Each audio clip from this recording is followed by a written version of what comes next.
Is it possible to measure happiness? And if so, what are the causes of happiness? Hi everyone, this is Jeff, and welcome back to your favorite podcast in English.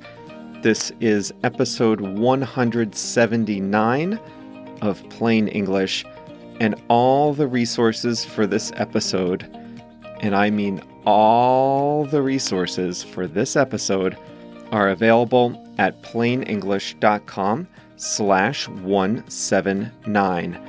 JR is the producer, hard at work, producing lots of new stuff for you each and every Monday and Thursday. plainenglish.com/179. Let me ask you a question. Researchers have identified 3 drivers of happiness, 3 factors that influence whether a person is happy or not. They are your circumstances, like your age, health, and income, your behaviors, things you intentionally do, and finally, your genetics. Out of these 3, which are the biggest drivers of happiness? Your circumstances, your behaviors, or your genetics? I'll tell you what they are later in the episode. Before we get started, I wanted to invite you to join our email list at plainenglish.com/mail, M-A-I-L.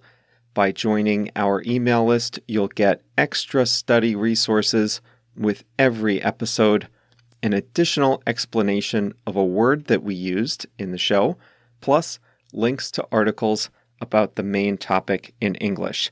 That's at plainenglish.com/mail.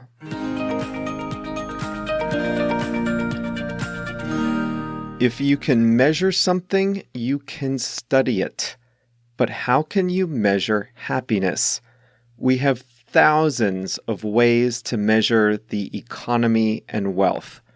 GDP, gross domestic product, that's the biggest one, but we also have the stock market, consumer confidence, per capita income, purchasing power, inflation, house prices, net worth, tax rates, and on and on.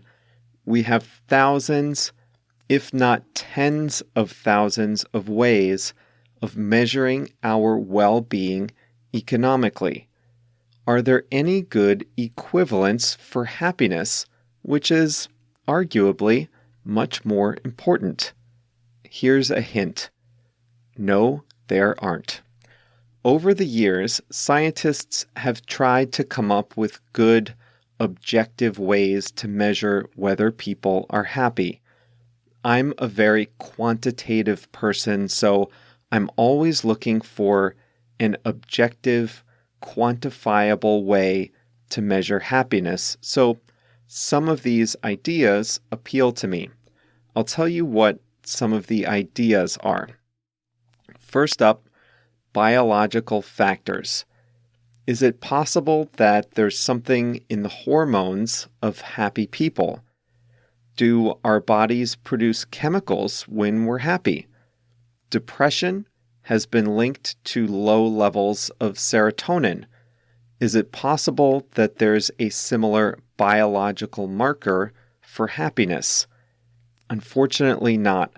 Scientists have been unable to find any biological indicators of happiness.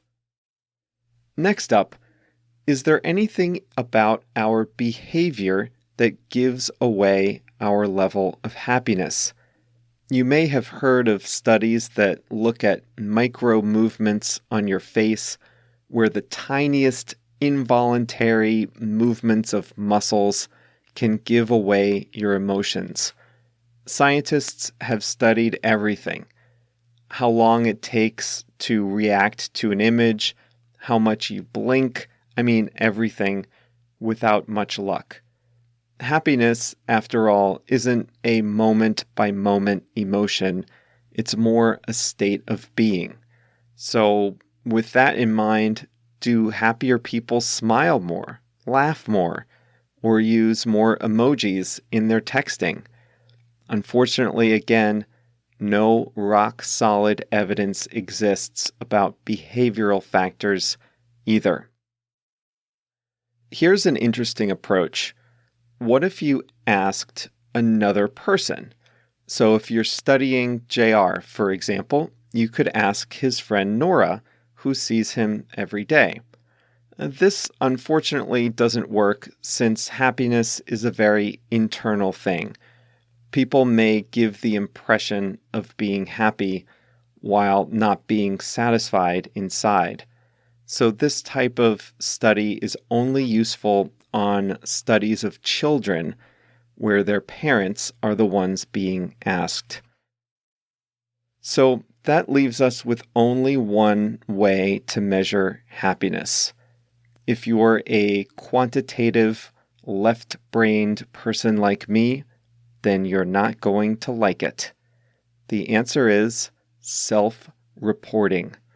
Overwhelmingly, the most popular way to measure happiness over a large number of people is simply to ask them.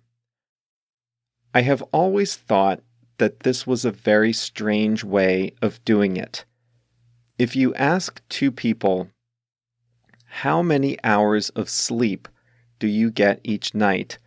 One person might say 6, and another person might say 8.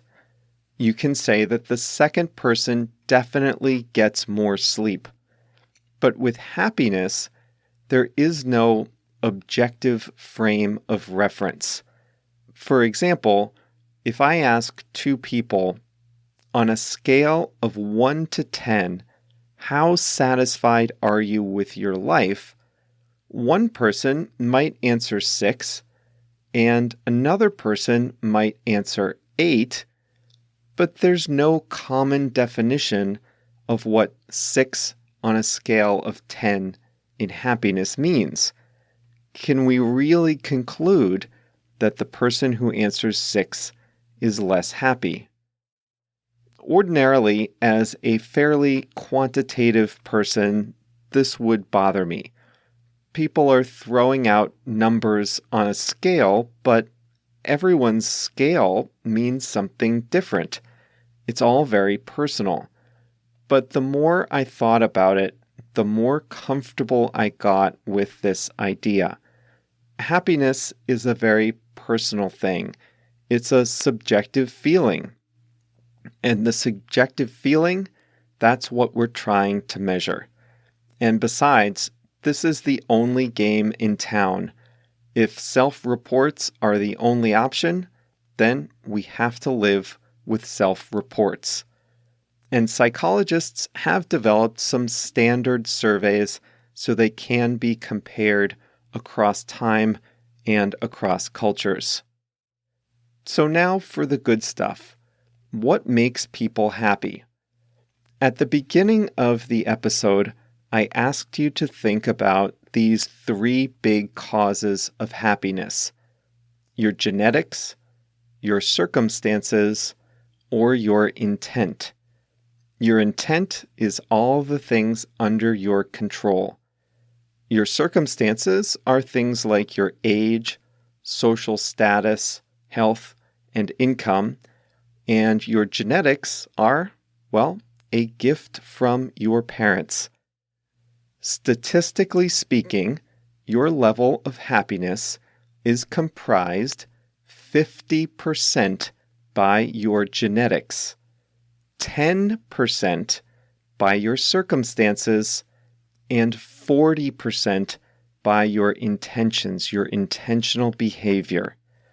Now, the bad news is that a huge contributor to your happiness is something out of your control, your genetics. Thanks, Mom and Dad. Your genetics will give you a baseline, a predisposition. You can always overcome it, but for some people, it takes harder work to be happy than for others. But remember that the other 50% is, at least to some degree, under your control. Let's set aside the circumstances portion for now and talk about what people can do to improve their overall levels of happiness. How can they boost that 40% that falls in the intentions category? The biggest contributor to people's happiness is social relationships, including close friends and romantic relationships, and of course, your family. Married people are generally happier than people who have never been married, for example. So to boost your happiness, you need to nurture your relationships with friends and your spouse or partner.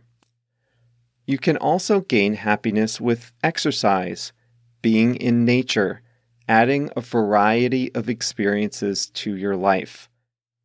Expressing gratitude is linked to happiness. That's why many people keep a gratitude journal in which they regularly write down what they're thankful for. When you experience pleasures, really let yourself enjoy them, savor them. Helping others is linked to happiness also, and so is being committed to meaningful goals. Now, this is a long episode already, and I haven't even touched the juicy part of this subject. How much of an effect does money have on happiness? So let's pick this conversation up on Monday with part 2 of this topic, when we'll answer the question, how much does money affect our personal happiness?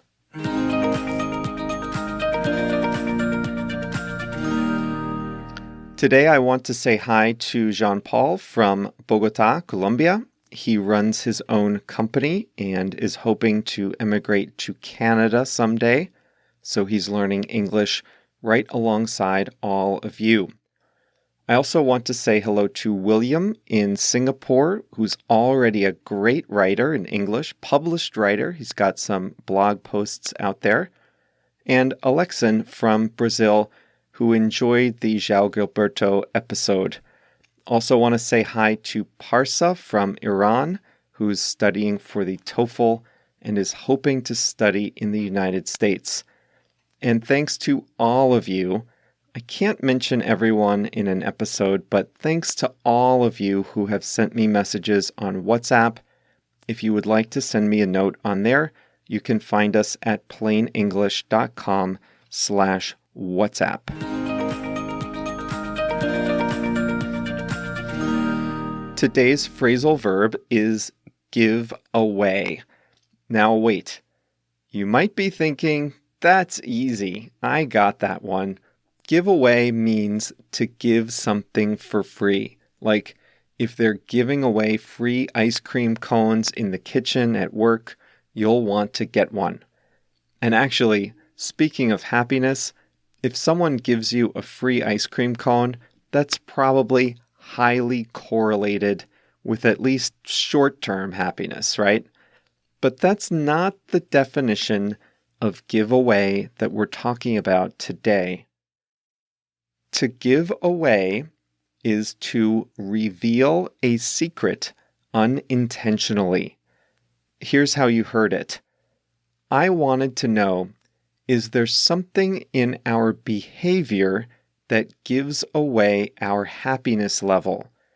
We might not tell the world, I'm happy, or I'm not satisfied with my life.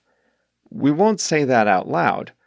But are there any things we do, like smile, laugh, walk with better posture, walk faster, walk slower, look people in the eye?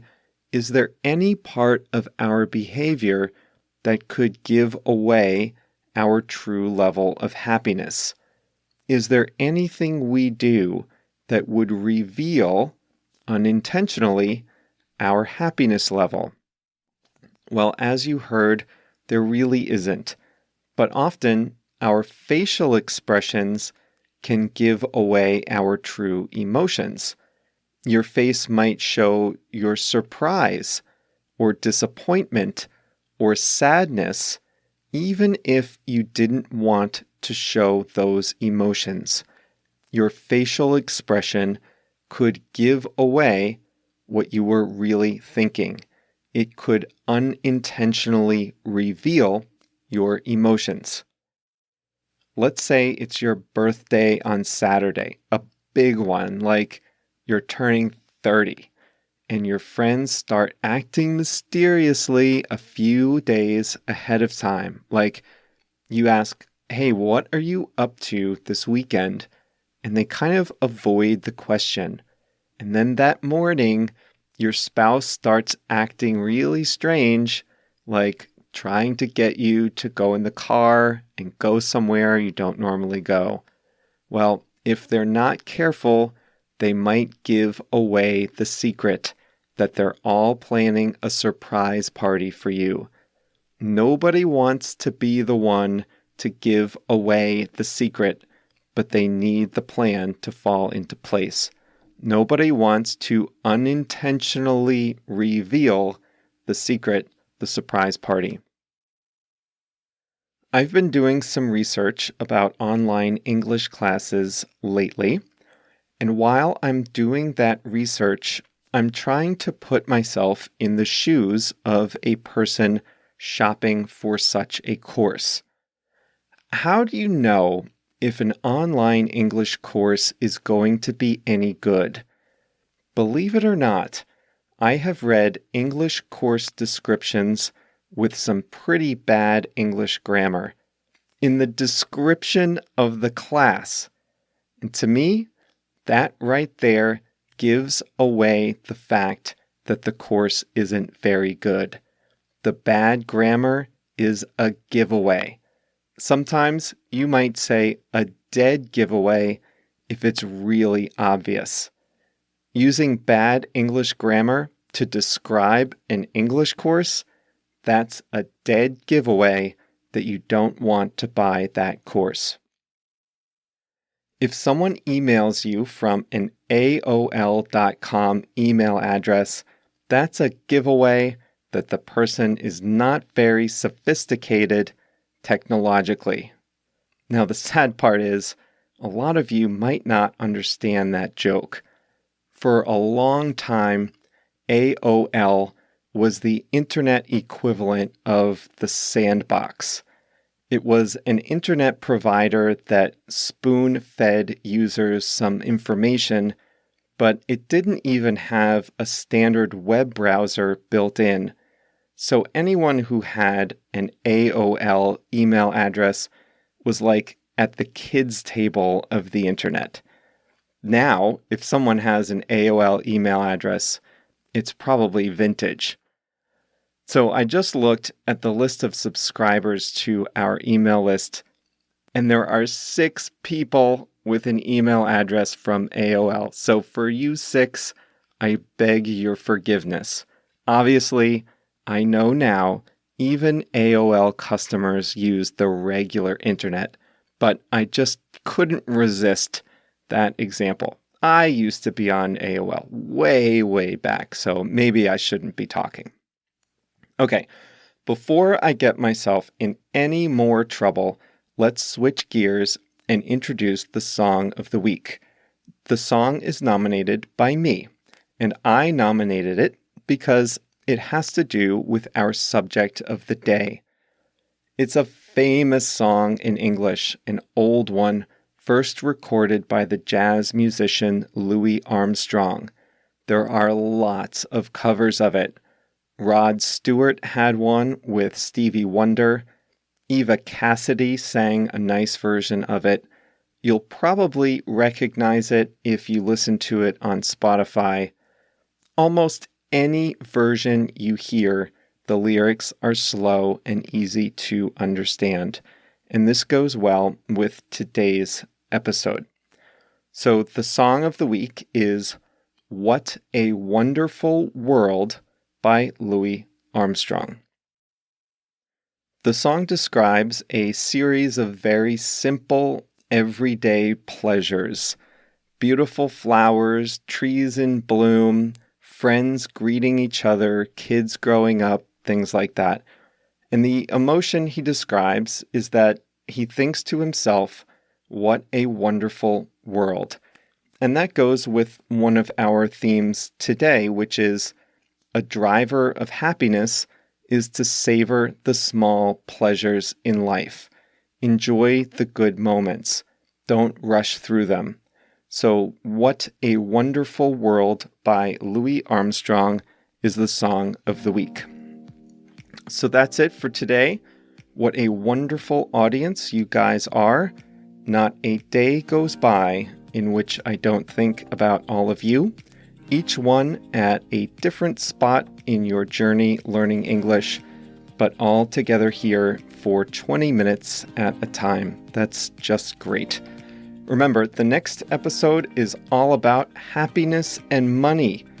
Leave your thoughts on this episode in the comments at plainenglish.com/179, and we will see you right back here on Monday. If you enjoy listening to Plain English, then I'd like you to consider joining Plain English Plus. With video lessons, faster audio, flashcards, and online courses, it's the best way to take your English to the next level. Visit plainenglish.com/plus to read all about it.